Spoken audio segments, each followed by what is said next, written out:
मजबूत घी खूब खाया है, घी घणो ही खायो, कहते कि नहीं कहते। और आजकल 45 साल की उम्र में किसी को हार्ट अटैक आ जाए तो कहते हैं कि कहा था भाई को कि ज्यादा घी मत खा, पर माना नहीं, इसलिए आधी उम्र में ही चला गया।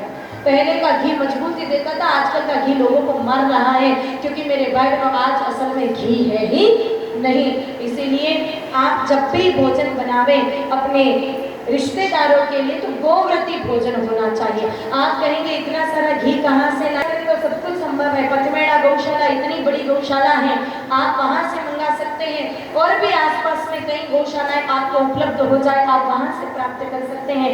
लेकिन जब भी आप भोजन करें अपने बच्चों के ब्याह में, शादी में, गोव्रती भोजन ही होना चाहिए। और मेरे भाई बहनों, उसी भोजन से लोगों को जिमाना चाहिए।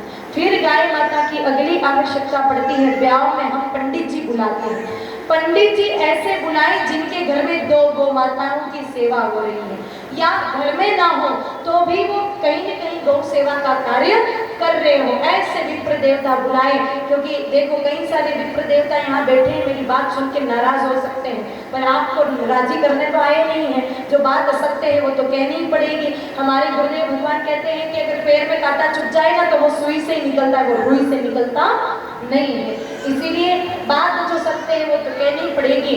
अगर विप्र देवता है, ब्राह्मण देवता, तो 2 गौ माताओं की सेवा होनी चाहिए। 2 गाय माता की सेवा है तो ब्राह्मण कहलाने के अधिकारी हैं, और 2 गौ माता की सेवा नहीं है तो ब्राह्मण कुल में जन्मे व्यक्ति भी ब्राह्मण कहलाने के अधिकारी नहीं है।